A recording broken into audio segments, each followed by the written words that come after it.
This morning, I bring unto you the breakfast of the word with Jesus. The breakfast of the word with Jesus is a month of overflowing grace, and God has been speaking to us in the direction of the fear of the Lord. And this morning, we are going to go further in our exhortation, and we are going to look at the topic, the fruit of the fear of God. The fruit of the fear of God. The fear of God is not limited to the submission to things that touch the person of God only, but may be directed towards helping others. When we talk about the fear of the Lord, it's diverse. So the fear of the Lord equally covers how you relate with others, how you treat others, how you help others. For example, in Proverbs chapter 19, verse 17, it said, he that had pity upon the poor lendeth unto the Lord. You can see that giving to the poor is an expression of the fear of God. We quickly use this as an example so that we can understand what we are talking about. When we talk about one having the fear of God, we talk about, doing the things that pleases God. Attending to the matters of God, attending to the things that touch God, even though God is not the one that directly receives that gift, that money, that help that you are giving to the poor, but it pleases God. So that's what the fear of God is all about. In Leviticus chapter 19, verse 14, this is our verse this morning. Leviticus chapter 19, verse 14. He said, thou shalt not cause the deaf, nor put a stumbling block before the blind, but shall fear thy God. I am the Lord. I take it again. He said, thou shalt not cause the deaf, nor put a stumbling block before the blind, but shall fear thy God. This verse is not limited to the physical deafness and the physical blindness only. It is warning you and I against exploiting people who are vulnerable. The fear of God. Mocking or insulting people behind their back is like causing the deaf. So you may not necessarily in the physical cause the deaf or have come in contact with the deaf. But when you insult people behind them, when you mock people behind them, when you talk people down behind their back, is likened to causing the deaf. Speaking ill of someone who cannot hear or defend themselves in that moment is an expression of lack of the fear of God. When you spread rumors, slander, gossip, is bearing fruit unto Satan. It has nothing to do with God. A believer that fears God is careful about how he handles others. Is careful about how he treats others. Is careful about how others feel concerning his actions, concerning his words. He's very careful. He humbles himself enough to see others as he sees himself, whether of low or of high class. You have regard for humanity. You value people. In valuing others, in helping others, in promoting humanity, you are expressing the fear of God. So the fear of God is not limited to attending to God in person directly, but the way you deal with other people, the way you handle other things, could tell if you have the fear of God in you or not. The fear of God. Again, taking advantage of someone's ignorance or weakness is like putting a stumbling block before the blind. When you take advantage of the ignorance of somebody, the weakness of that person, you are like putting stumbling block before the blind.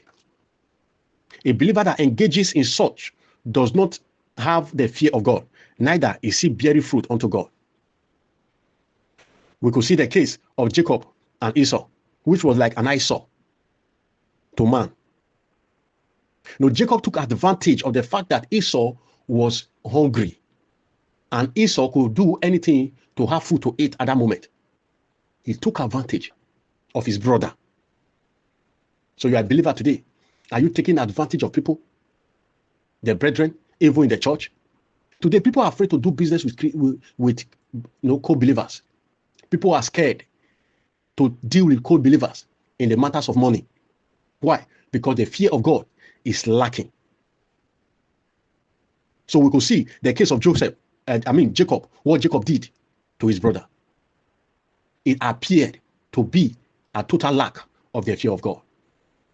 To demand inheritance of a brother because of a mere plate of food. So it is absolutely out of the way of God. It is absolutely out of the way of God. We should learn to treat people with dignity. We should learn to treat people with the fear of God. The Bible says, he that lendeth to the poor. He that lendeth to the poor. You are attending to the matters of God when you attend to the matters of people. Most especially within the household of faith. The deception of Jacob caused a whole lot of devastation in the house. He tore the house apart. That even himself had to run for his dear life. Even Esau had to, out of anger, leave the house. The house was splitted for lack of fear of God. Lying to or misleading someone who lacks knowledge, whether in business, in relationships, or in any other matter, is display of lack of the fear of God. So believers should be careful. We should be careful how we deal with people, how we treat people. You don't create situations where someone is likely to fall or get hurt, especially when they trust you. You are protective of others. You are, you see them as you see yourself. When you see someone in pain, you help, not to your advantage, but just helping, just expressing the fear of God, just doing the way of God.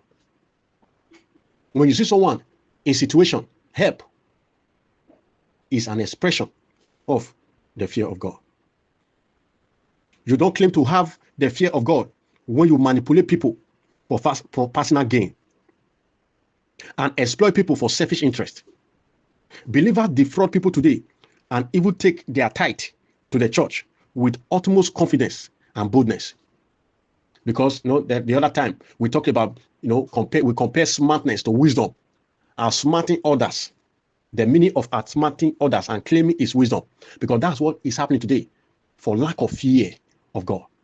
People outsmart others. They outsmart their brother. They outsmart their sister. Whether at home, whether in the church. They outsmart outsider. And they claim that they are manifesting wisdom. It is absolutely lack of the fear of God to manipulate for selfish interest, to defraud others for selfish interest, for self-satisfaction. We don't only reverence God to prove our fear of God, but also we see others as we see ourselves. That is reverence to God. So the fear of God is not only directed at God, but is directed at others. You direct the fear of God to others in order to prove that you fear God, in order to prove that you love God. We are looking at the benefit of the fear of God, the benefit of the fear of God, and we are going to use David as a case study. We are going to use David, the case of David, in expressing the fear of God. David also expressed his fear of God by sparing the life of Saul because he was the Lord's anointed, even when Saul sought to kill him. David could not touch Saul, even when it appeared that the Lord has delivered Saul into his hands. But for the fact that Saul was an anointed man of God, was anointed to be king, David could not touch him for the fear of God, because he had the fear of God. Let's look at 1 Samuel chapter 24, verse 4 to verse 10. 1 Samuel chapter 24, verse 4 to verse 10. We'll shorten it.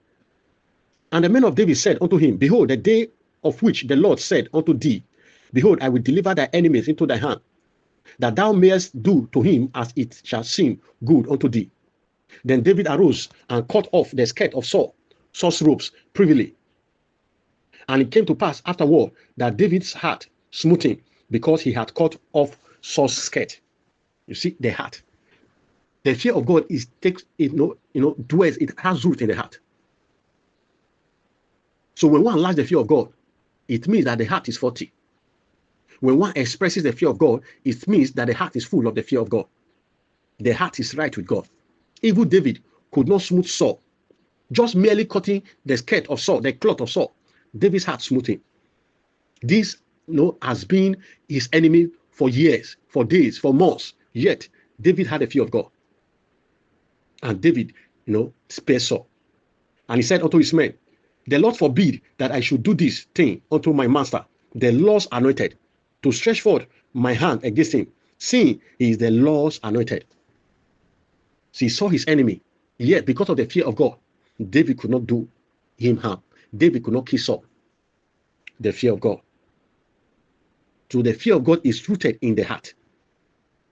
So we should be careful the state of our heart. In that 1 Samuel again, chapter 26, verse 7. 1 Samuel 26, verse 7. So David and Abishai came to the people by night, and behold, Saul sleeping. Saul lay sleeping within the trench, and his spear stuck in the ground at his bolster. And Abner and the people lay round about him. They all slept.